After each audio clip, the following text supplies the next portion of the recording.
चलिए relation and function पे हम बात करते हैं। रिलेशन एंड फंक्शन हमने सीखा था कि रिलेशन ही एक, हम शॉर्ट में रिकॉल कर रहे हैं भाई, हम शॉर्ट में कर, छोटी छोटी सी बात मैं बताता हूँ। रिलेशन और फंक्शन में क्या फ़र्क है। जैसे ऐसे लिखा हुआ है,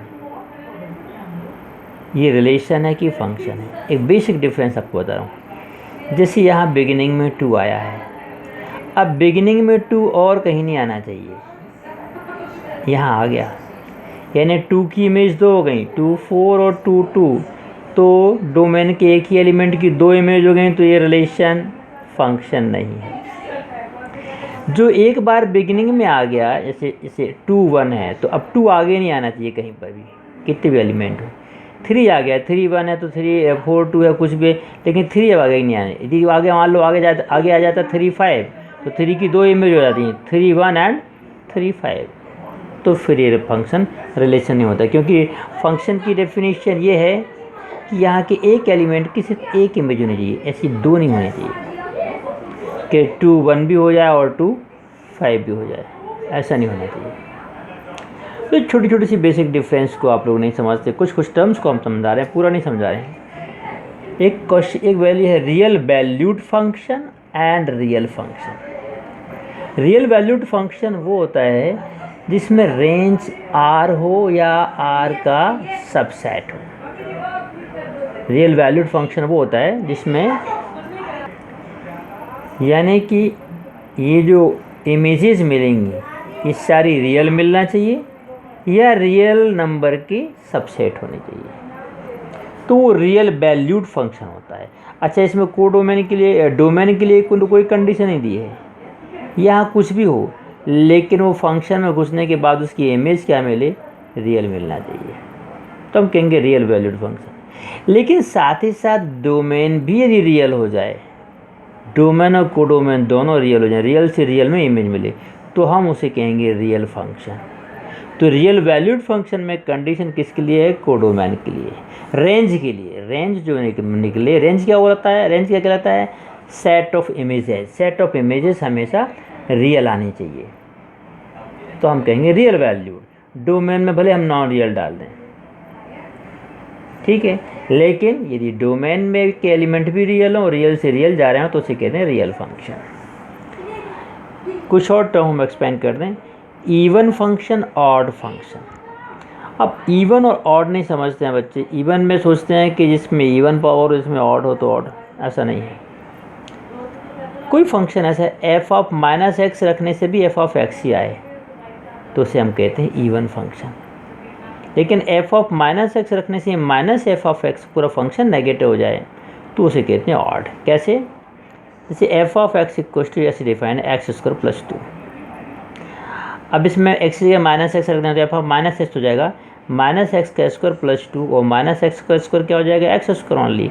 एक्स स्क्वायर प्लस 2 मीन्स वही कोई फंक्शन रहा, F of x, means F of minus x बराबर भी क्या आया, एफ ऑफ एक्स ही आया, माइनस का असर नहीं पड़ा, तो ऐसे फंक्शन को कहते हैं even function. G of X equal to cos X है, अब जी ऑफ माइनस एक्स रखें तो हो जाएगा कॉस माइनस एक्स, और हम सीख चुके हैं कॉस माइनस थीटा क्या होता है, कॉस थीटा ही होता है, माइनस का फ़र्क नहीं पड़ता।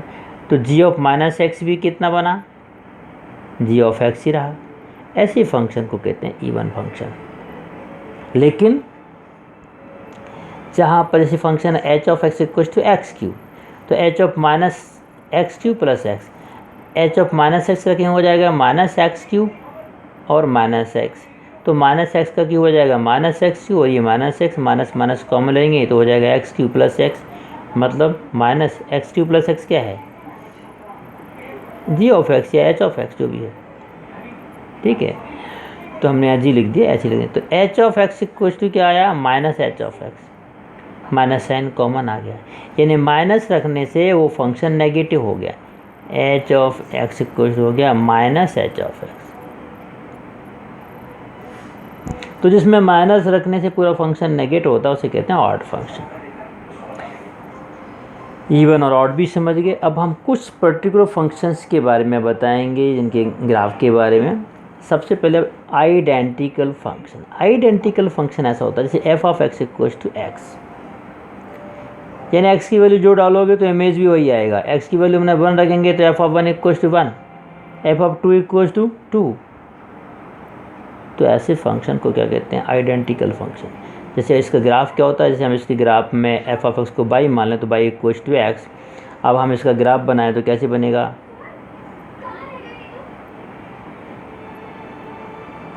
मान लो x by x equals to 0 तो y equals to 0, x equals to 1 तो y equals to 1, 1 1, x equals to -1 तो y इक्वल्स टू -1, -1 1, और ऐसे करके लाइन बनती है।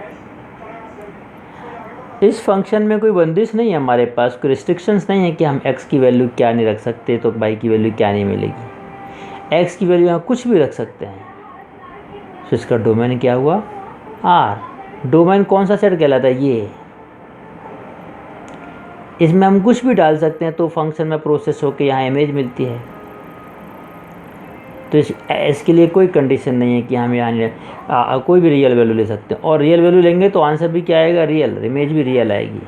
तो इसका डोमेन और रेंज दोनों रियल होते हैं। ये इस फंक्शन के बारे में हमें याद रखना है। इससे रिलेटेड क्वेश्चन आप दे सकते हैं लॉजिकल,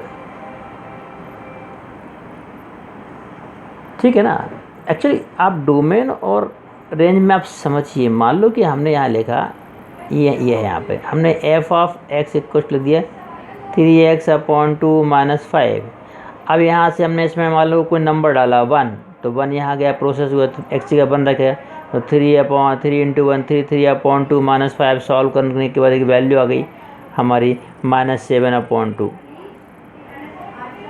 तो उस 1 की इमेज मिल गई -7/2। तो यहाँ से जाके यानी सिस्टम है कि यहाँ से मान लो एक चक्की है, इसमें अपने कुछ डाला तो यहाँ पे अपन को जाके उसका प्रोडक्ट मिला। आटा डाल, गेहूँ डाला तो आटा मिला, ठीक है। हल्दी डाला तो हल्दी की पाउडर का मिला। अब यहाँ हम क्या नहीं डाल सकते, उसके लिए कंडीशन निकालना है, ताकि मान लो हम यहाँ क्या कहते हैं लोहे की कील नहीं डाल सकते, क्योंकि वो नहीं पिस पाएगी इस चक्की से। रिस्ट्रिक्शन हो गया ना। तो जो आयरन कील जो है, आयरन नेल है, वो इसके डोमेन से क्या हो गई? बाहर। तो यहाँ हम इस चक्की में क्या क्या पीस सकते हैं जिसका पाउडर मिल सकता है, उन सब का सेट कहलाता है डोमेन। और इस चक्की में वो डालने से किस किस चीज़ का जो पाउडर मिलेगा, जैसे आटे के पाउडर को फ्लावर कहते हैं, और इसको बेसन कहते हैं, कुछ कहते हैं। तो वो जो इमेज मिल रही है बनने के बाद, वो कहलाती हैं रेंजेस, ठीक। तो आइडेंटिकल फंक्शन में जो डालो वही मिलता है। इसका डोमेन भी R है और रेंज भी R है। कांस्टेंट फंक्शन ये होता है जैसे f(x) = k, यानी कि आप यहाँ कुछ भी डालते रहो, आंसर k ही आना है। मान लो f(x) को हम ये फंक्शन f(x) = 2 ले लिया, f(x) को लिख देते हैं बाय। आप बाय की वैल्यू, x की वैल्यू हम यहाँ 1 डालें तो भी बाय की वैल्यू कितनी आनी है? 2। f(1) 2, f(2) 2, f(-1) 2, यानी x की वैल्यू 1 तो बाई 2, x0 तो बाई 2, x2 तो बाई 2, x-1 तो बाई 2, यानी ऐसे पॉइंट मिले और एक ऐसी लाइन बनेगी। तो कांस्टेंट फंक्शन का ग्राफ x एक्सिस के पैरेलल होता है। अब यहाँ देखो, x की जगह पे तो हम कुछ भी डालते जा रहे हैं, 1 2 3 4 एनी नंबर, तो डोमेन क्या हुआ? R। लेकिन इमेज हमेशा क्या मिल रही है? 2।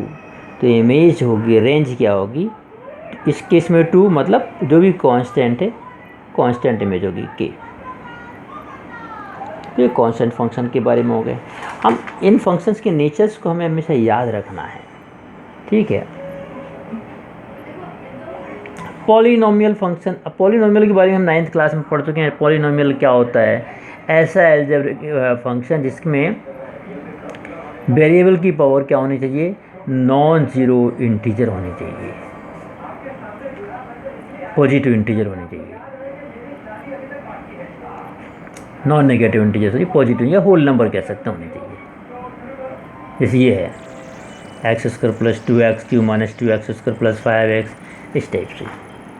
अब इन फंक्शन में क्या होता है? पॉलिनोमियल फंक्शन में यहाँ x हम कुछ भी लिख सकते हैं, कोई भी रियल नंबर ले सकते हैं। तो जैसे हमने यहाँ मान लो -2 रख दिया, तो -2 का स्क्वायर 4, 4 + 2 6, वैल्यू आ गई 6। कोई भी रियल नंबर डालो, आंसर भी रियल नंबर में आएगा। और ये फंक्शन कहलाता है कंटिन्यूस फंक्शन रहता है हमेशा। इसका डोमेन क्या होगा, आर, और रेंज भी क्या होगी, आर। एक हमने लेके x² + 2 का एक ग्राफ बना के दिखाया है। पॉलिनोमियल फंक्शन का ग्राफ हमेशा फिक्स नहीं रहेगा।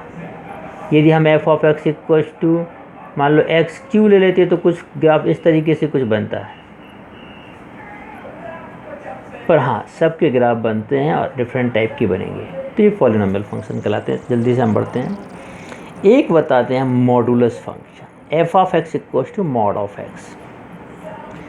मतलब अब क्लियरली है, मॉड किसी भी नंबर का निकालेंगे तो हमेशा पॉजिटिव आएगा। जैसे मॉड ऑफ -3 करेंगे तो 3 आएगा, मॉड ऑफ -5 करेंगे तो 5 आएगा, मॉड ऑफ +5 करेंगे तो 5 आएगा, +5 आएगा।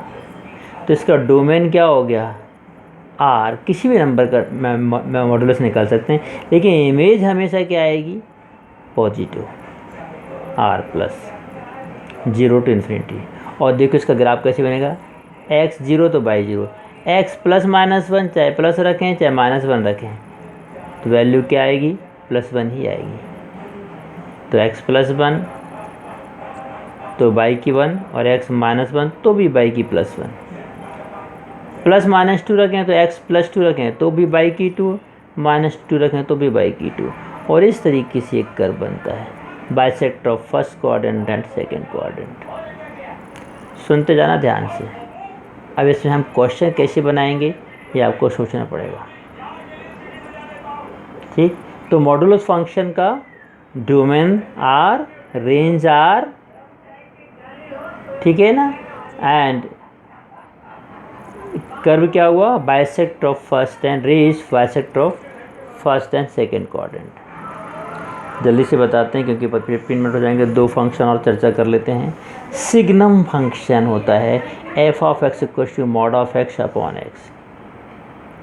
तो देखिए साहब, ऊपर तो मॉड है, तो मान लो हम यहाँ 5 रख दें तो mod of 5/5, तो mod of 5 क्या होगा, 5/5 1। 7 रख दो तो mod of 7/7 1। -8 रख दो तो mod of -8/8, तो -8 का हो जाएगा 8, और नीचे -8 तो -1। यानी कोई सी भी वैल्यू रखो, या तो +1 मिलेगा या -1 मिलेगा। 0 के लिए नॉट डिफाइंड हो जाएगा, 0.0। लेकिन हमने इसे कंटिन्यूस मान लिया कि लेट x = 0, ये 0 है। तो इसकी f(x) की 3 वैल्यू हैं, 1 मिलेगी या 0 मिलेगी या -1। जब x पॉजिटिव होगा 0 से बड़ा तो 1 आएगा, और जब x, देखो उदाहरण बता देते हैं, मान लो x 0 से बड़ा मान लिया 7, तो f(7) कितना हो जाएगा, mod of 7/7, mod of 7 7/7 क्या आया, 1। कोई सा भी नंबर ले लो, लेकिन नेगेटिव लेना। मान लो -5 लिया तो mod of -5/-5, तो mod of -5 हो जाएगा 5/-5 तो -1। तो इमेज या तो +1 आएगी या -1 आएगी। और कुल मिला के इसका डोमेन तो हुआ R, लेकिन रेंज हुई क्या, -1 0 1। एक को जल्दी से डिस्कस करते हैं। Greatest integer function. Greatest integer function ऐसा होता है इसकी वैल्यू हमेशा इंटीजर में आती है। जैसे x -1 से बड़ा और 0 से छोटा है, ठीक, तो उसकी वैल्यू आएगी हम लगे -0.1 0.5, तो भी वैल्यू होगी -1, ठीक है। 0 से बड़ा और 1 से छोटा में क्या होगा, उसकी वैल्यू 0 होगी। जैसे कि 0.1 की वैल्यू 0, 0.2 की वैल्यू 0, और 1 के पास जैसे ही 1 होगा तो f(1) भी 1 हो जाएगा। फिर 1.1 1, 1.2 1, 1.3 1, फिर 2 पे आके ये हो जाएगा। तो ऐसी सीढ़ी टाइप बनेगी। हमारा 15 मिनट का वीडियो हो रहा है, तो इसके बारे में भाभी कल डिस्कस करेंगे। आप लोग तैयार रहें, हम बाइबल लेंगे शायद कल या परसों, जब भी मुझे टाइम मिलेगा लिंक आएगी। अदरवाइज इसी बीच अपने डाउट्स आप भेजते रहें, ठीक है। Okay, thank you very much.